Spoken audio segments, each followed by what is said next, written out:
সংসদে দাঁড়িয়ে সংবিধানের প্রতিষ্ঠাতা ডক্টর বি.আর. আম্বেদকরকে অপমান করার অভিযোগ উঠেছে দেশের স্বরাষ্ট্রমন্ত্রী অমিত শাহের বিরুদ্ধে।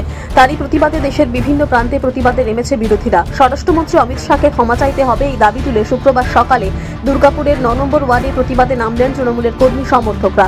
অমিত শাহের কুশপুত্তলিকা দাহ করে চলে তুমুল বিক্ষোভ। নেতৃত্ব দেন দুর্গাপুর 1 নম্বর ব্লক তৃণমূলের সভাপতি রাজীব ঘোষ ও 9 নম্বর ব্লক তৃণমূলের সভাপতি জয়ন্ত রক্ষিত। ব্লক সভাপতি রাজীব ঘোষ বলেন, সংবিধানের রচয়িতা ডক্টর বাবা সাহেব আম্বেদকরকে যেভাবে অপমান করা হয়েছে তা মেনে নেওয়া যায় না। আমাদের সর্বোচ্চ নেত্রী মমতা বন্দ্যোপাধ্যায়ের নির্দেশ মতো রাজ্যের প্রতিটি প্রান্তে প্রতিবাদ মিছিল ও বিক্ষোভ কর্মসূচি চলছে। সেরকমই 9 নম্বর ওয়ার্ড জুড়েও আমরা প্রতিবাদে সামিল হয়েছি। দ্রুত স্বরাষ্ট্রমন্ত্রী ক্ষমা না চাইলে আমরা আন্দোলন ধারাবাহিকভাবে চালিয়ে যাব। যে ধরনের ঘটনা ঘটেছে তাতে সব রাজনৈতিক দলেরই এর প্রতিবাদে ময়দানে নামা উচিত।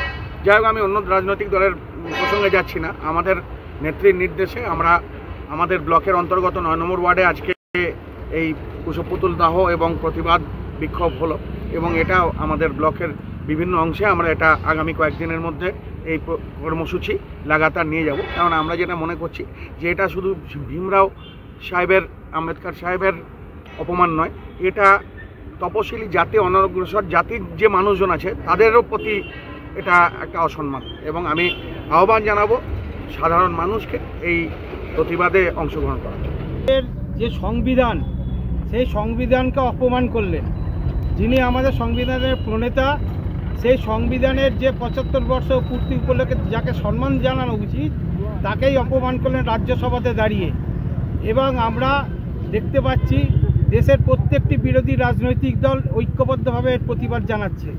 আমাদের মাননীয় মুখ্যমন্ত্রী, আমাদের সভানেত্রী তৃণমূল কংগ্রেসের আমাদের দিদি মমতা বন্দ্যোপাধ্যায়ের বিরুদ্ধে রাস্তায় নামতে বলেছেন। আমরা সেই জন্য 9 নম্বর ওয়ার্ড তৃণমূল কংগ্রেস আজকে ডক্টর ভীমরাও আম্বেদকরের মূর্তির সামনে দাঁড়িয়ে প্রতিবাদ জানালাম এবং কুশপুতুল জানালাম এই স্বরাষ্ট্রমন্ত্রীর ইমিডিয়েট পদত্যাগ করা উচিত, এইটাকে দাবি রেখে। প্রত্যেকটা মানুষ আজকে বুঝতে পারছেন পিছড়েবর্গের বিরোধী বিজেপি দল। আজকে যারা এখনও সংগঠন, যেসব সংগঠন নামেনি রাস্তায়, তাদেরকেও আমরা আহ্বান জানাবো রাস্তায় নেমে প্রতিবাদ করতে হবে।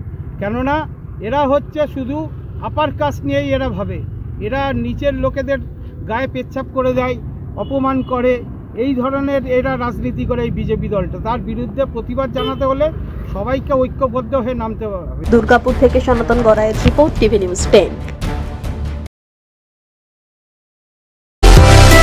সুলভে সঠিক চিকিৎসার একমাত্র প্রতিষ্ঠান বিবেকানন্দ হসপিটাল। 24 ঘন্টা emergency service, blood bank, trauma care.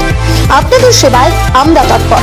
গুণমান ও পরিষেবায় দুর্গাপুর বিধাননগরের ডক্টর জাকির হোসেন এভিনিউর বিবেকানন্দ হসপিটাল শিল্পাঞ্চলের মানুষের মন জয় করেছে।